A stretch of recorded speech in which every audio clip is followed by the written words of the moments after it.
Для Лили, девятилетней девочки, весь мир спрессован в квартире и балконе. Она живет на третьем этаже и с этой высоты наблюдает за всем, что происходит на улице. На самой же улице Лиля может оказаться только с помощью папы, а когда он на работе, Лиля читает, смотрит фильмы, рисует. В школу девочка никогда не ходила, поэтому и не общалась с другими детьми. Она только видела, как дети играют во дворе, как соседи уходят и приходят, разговаривают друг с другом. Иногда смеются, а бывает, что ссорятся. Лиля видит мужскую компанию, регулярно распивающую на лавочке у подъезда пиво, а потом громко выясняющую, кто из политиков виноват. Лиля может определить, кто из соседей всегда одет по моде, а кто третий сезон носит одну и ту же куртку.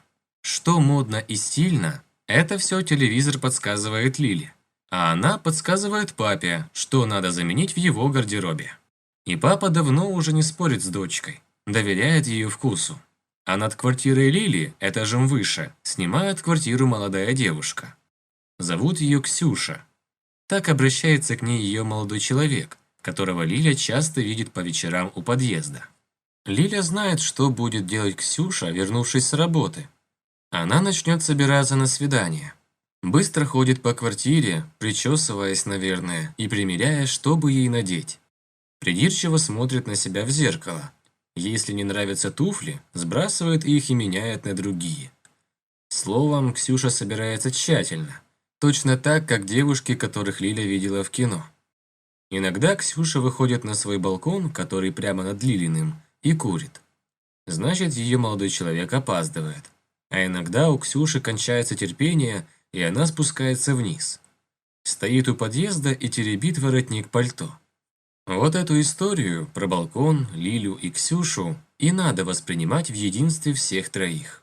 Лиля замечает все оттенки чувств на лице у Ксюши после свидания. Она будто становится Ксюшей. Так понятны ей эмоции соседки сверху. Особенно то, каким счастьем был для Ксюши первый поцелуй. Тогда она смущенно убежала в подъезд и стояла там долго, не поднимаясь к себе. Лиля, как ни прислушивалась, не скоро услышала шаги Ксюши по лестнице. Зато, войдя в дом, Ксюша сразу включила музыку. И полилась нежная песня, название которой Лиля не знает, но тоже слушает, если найдет ее в компьютере. Звукоизоляция в доме была никакая, поэтому Лиля и знала, что происходит в квартире над ней. Хорошее настроение Ксюши можно было определить даже по шагам девушки. Как и плохое, когда слышен был плач Ксюши. Тогда у Лили сжималось от жалости сердце. Увы, помочь она не могла. Лиля вообще мало что могла. Прежде всего, не могла ходить. Ее ногами стала инвалидная коляска. Сколько себя помнит Лиля, столько и коляска с ней. Лиля родилась с проблемными ногами. Ее пытались лечить, несколько курсов реабилитации, но... Правда, Лиля запомнила слова профессора на последнем консилиуме, что где-то за границей есть подвижки в лечении подобной болезни. У папы тогда появился огонек надежды в глазах. Но пока только так, только в коляске. Поэтому в их квартире нет порогов. Их снял папа, расширив тем самым возможность преодолевать все пространство, заезжать во все комнаты.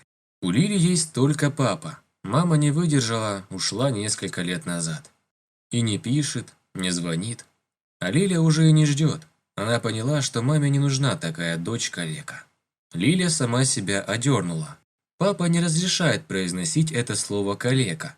Он часто повторяет, что гордится умницей дочкой.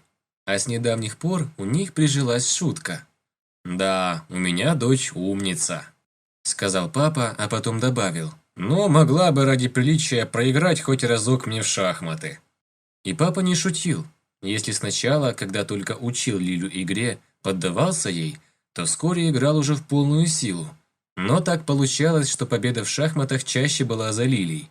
Ну, в крайнем случае, ничья. Лиля очень любила папу. Собственно, ей некого больше было любить. Из книг и кинофильмов знала, что должна быть еще и мама. Но это не про Лилину маму. Девочка научилась даже что-то готовить.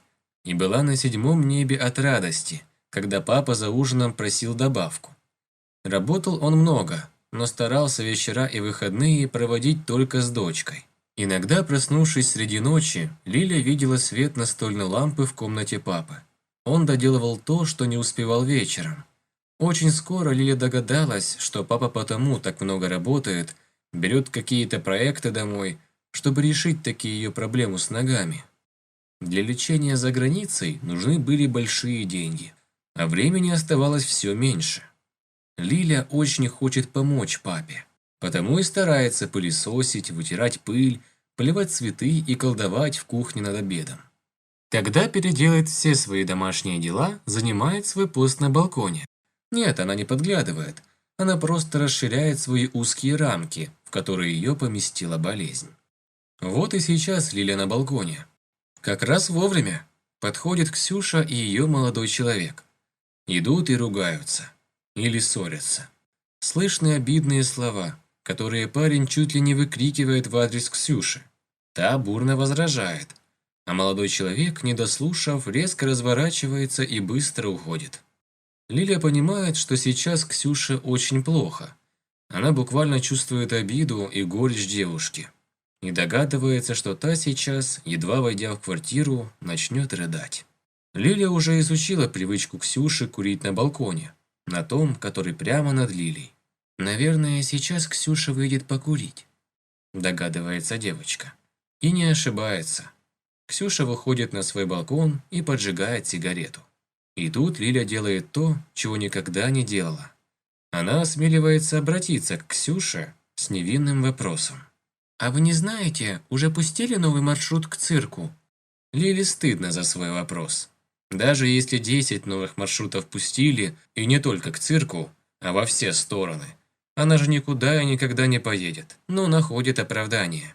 А как заговорить с незнакомкой, которая ей так симпатична, и у которой вот прямо сейчас большие неприятности? Ксюша отвечает, что нового маршрута еще нет. Говорит о том, что недавно смотрела в цирке гастролирующую группу из Китая. Ей понравилось. Завязывается беседа о цирке. Лиля много читала о цирковом искусстве, знает прославленных акробатов и фокусников. Рассказывает о них.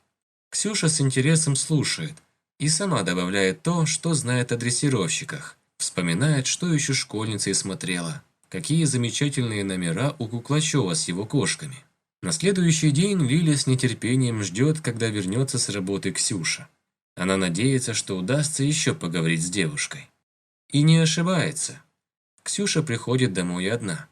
Очевидно, со своим молодым человеком не помирилась. Поэтому спустя какое-то время выходит с сигаретой на свой балкон. А снизу Лилин приветливый голос. «Здравствуйте, Ксюша. Как прошел день?» Они опять разговаривают, на этот раз долго. Вспоминают фильмы, которые видели недавно.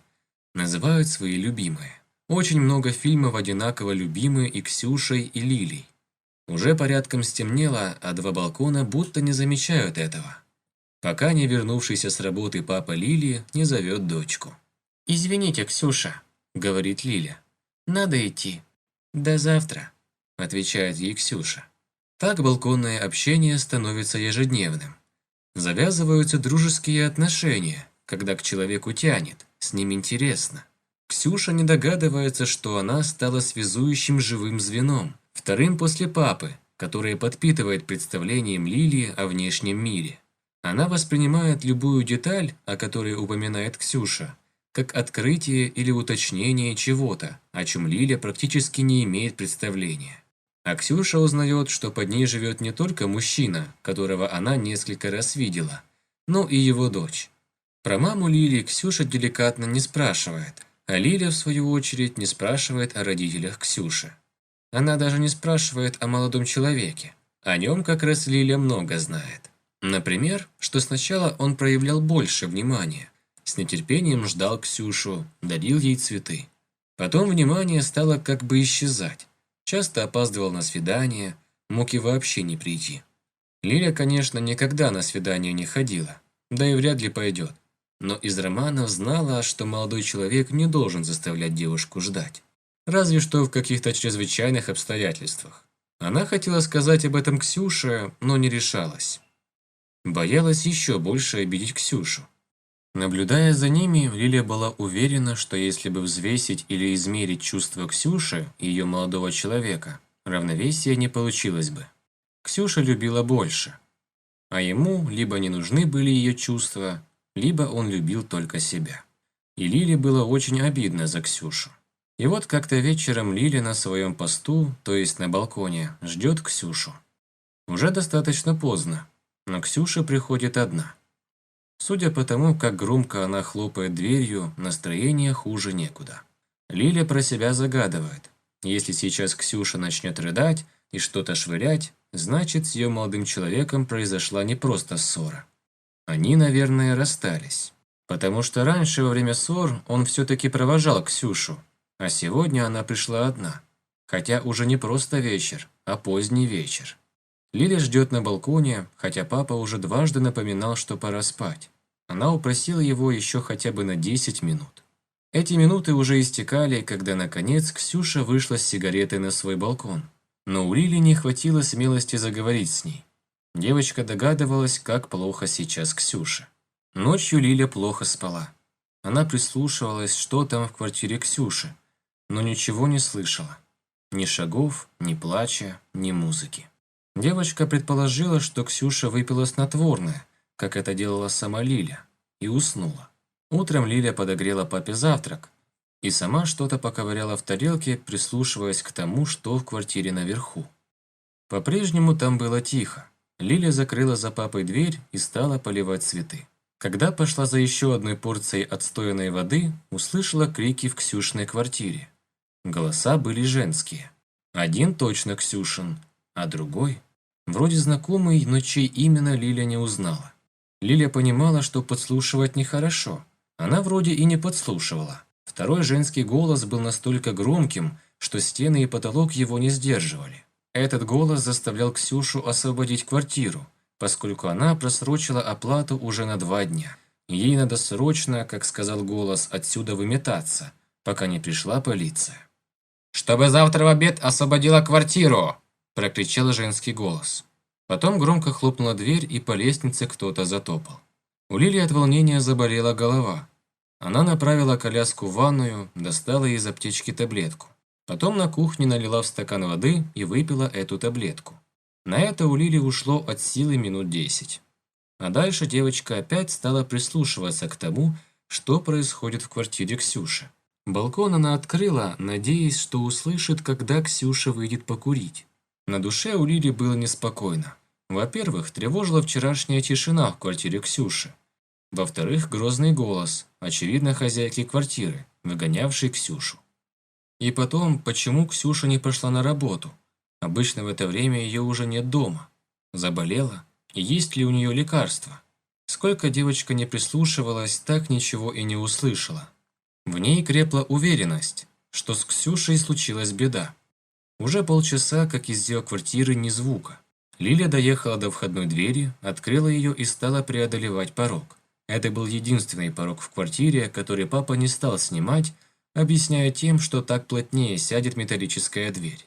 Лиля изо всех сил старалась его проехать, но колеса не поднимались на необходимую высоту. Девочка чуть не упала, раскачав коляску. Огромным усилием восстановила равновесие и опять стала потихоньку штурмовать порог. И победила его. А что делать дальше? На площадке, кроме Лилиной квартиры, еще 2. Но там никого нет. Все на работе или в школе. Ксюшина квартира этажом выше. Это 2 марша лестничной клетки. Как подняться Лиле? Лиля умела ползти, но сначала надо было как-то спуститься с коляски. А рядом ни дивана, ни кресла. Получается только упасть. Пусть даже упасть. Лиля привыкла к боли. Но она не была уверена, что проползет эти ступеньки. Такого отчаяния Лиля еще никогда не испытывала. Плюс страх за Ксюшу. Она читала, на что способен человек, у которого нет никого, кто бы помог ему. А Ксюша сейчас совсем одна. Лиля не заметила, как у нее полились слезы. Она часто слышала выражение «слезы ручьем». Вот теперь она знает, как это ручьем, не останавливаясь. Вдруг хлопнула дверь в подъезде. Кто-то медленно поднимается по лестнице. Это же Ксюша. Когда она вышла из квартиры? Наверное, когда я возилась с цветами. подумала Лиля. А Ксюша, увидев девочку в инвалидной коляске, замерла на ступеньках. Судя по открытой двери, эта девочка ее собеседница из нижнего балкона. Да что собеседница? Эта девочка родной и близкий Ксюше человек. И тут до Ксюши, как говорят, дошло. Лиля не может ходить. Без коляски вообще не может преодолеть даже несколько сантиметров. Так вот почему Ксюша никогда ее не видела. «Ты что тут делаешь?» – спрашивает Ксюша.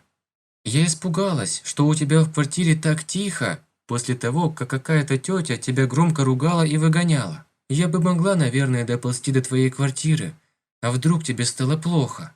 Лиля плачет, но говорит. Ксюша становится на колени, крепко обнимает Лилю и начинает сама плакать. «Глупенькая ты моя, я за сигаретами выходила.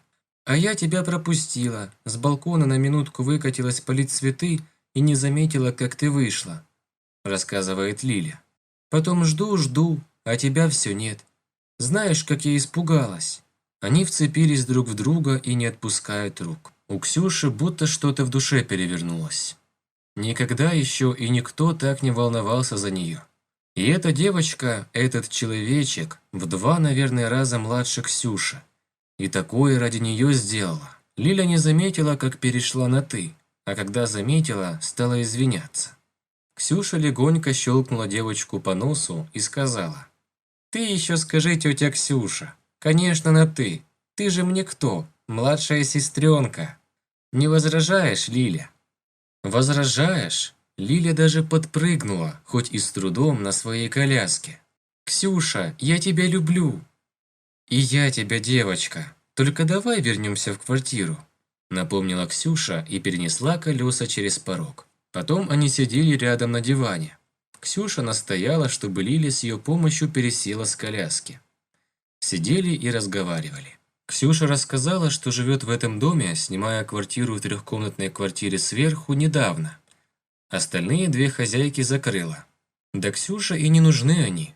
Работа рядом, в 3 остановках. Она работает в типографии, наборщиком текста. Типография небольшая, никогда прибыльной не была. С 1 числа закрывается, всех увольняют. И когда выплатят зарплату, никто не знает. И как раз чуть ли не в тот же день, когда Ксюша узнала, что теперь безработная, она узнала, что ее молодой человек женится. Его невеста из богатой семьи. Это как раз то, чего так хотел ее парень. Ну, а точку в этих неприятностях поставила квартирная хозяйка. Она пришла сегодня утром и заявила, что на треть поднимает арендную плату за комнату. И если Ксюшу это не устраивает, то пусть выселяется. Уже завтра, чтобы в 12 часов дня ее не было. «И что ты теперь будешь делать?» с тревогой спрашивает Лиля. «Наверное, вернусь домой, в свой поселок. Только там меня не ждут», с горечью сказала Ксюша. «А почему?» «Я жила у тетки, папиной сестры. После смерти родителей, а они погибли во время пожара, она стала моим опекуном. Но я всегда была там лишним ртом. И все равно спасибо, что не сдала меня в детский дом. Хотя, может, там и лучше было бы». «А как ты попала в наш город?» спрашивает Лиля. «Узнала, что у вас есть профессионально-техническое училище, а там специальность наборщик. Дают стипендию, если успеваешь, и общежитие. Как раз то, что мне надо было. А вот работу надо было искать самой. Ну, я и нашла. Только, как видишь, ненадолго. Лиля, а про себя что расскажешь? Должна же я знать, как живет моя сестренка». «Ну, ты знаешь, что я живу с папой. Сколько себя помню, он всегда рядом. Мама от нас ушла, но папа почти ничего не рассказывает. Говорит, подрасту, сама у нее спрошу, если встречусь. Пока я с мамой ни разу не встречалась. Папа говорит, что мама уехала в другую страну, и там у нее новая семья. А мы с папой. Раньше у меня была няня. Одна была очень хорошая, но старенькая. Потом прислали другую. Она меня не любила. Кричала, если я что-то уроню, а достать сама не могу. Ругалась, если суп пролью. Я ее боялась. Но папе ничего не говорила. Сама тренировалась и умываться, и зубы чистить, даже голову мыть. Потом научилась аккуратно есть. Включать компьютер меня папа научил. Он и читать меня учил. Я вообще-то учусь в школе, на домашнем обучении. Меня перевели с 3-го в 4-й класс. Это потому, что прошла тестирование. И подтвердила, что еще в конце 2-го класса усвоила программу 3-го. 2 раза в год приходят учителя, и я сдаю тесты. Лиля, а что говорят врачи? Говорят, что есть в Европе несколько клиник, чей профиль – такие заболевания, как у меня. И еще говорят, что если будут делать операцию, то позже какого-то возраста не имеет смысла. Папа много работает, чтобы собрать деньги до этого моего возраста. А мне надо зарядкой заниматься, мышцы рук и спины укреплять. Я и ноги пытаюсь разминать, но ничего не чувствую и все равно тренируюсь. Лилечка, я пока тебя не видела, думала, что ты старше. Потому что умничка, много знаешь, интересно рассказываешь. Ой, Ксюша, ты еще не видела мои рисунки. Нет, я не хвастаю, просто знаю, что тебе понравится. Лиля очень постаралась и сама пересела на коляску. Ксюша даже в ладоши захлопала. «Ах ты чемпион мой хороший, только куда собралась? Так я тебе свои рисунки покажу. А, ну давай, Лиля». Девочка дает Ксюше большой планшет. Та достает полноформатные листы ватмана, а там акварельные рисунки. Сюжеты сказочные, но с такой любовью, так тонко выписаны все детали, что Ксюша ахает от восторга. «Лиля, почему ты их прячешь?» – спрашивает. «Так папа скоро принесет подвески и рамки. Вот эту мы и заполним рисунками. Поможешь мне сделать композицию?» «Если успею, мне ведь завтра придется уезжать», – печально говорит Ксюша. Лиля долго смотрит на Ксюшу, что-то решая про себя. Потом говорит. «Ой, Ксюша, скоро папа с работы придет, а я ужин не приготовила». «А ты что, и готовить умеешь?» – удивляется Ксюша. «Да так, кое-что, совсем простое», – смущается Лиля. «А что у тебя в холодильнике?» – спрашивает Ксюша. И вот они в кухне. Ксюша делает ревизию в холодильнике и дает команду. «Готовлю сегодня я, а ты будешь поваренком-помощником». «Ура!» – кричит Лиля. И на кухне начинает кипеть работа. В 4 руки Лиля с Ксюшей приготовили бульон с гренками, стушили курицу с картофелем, сделали салат из пекинской капусты.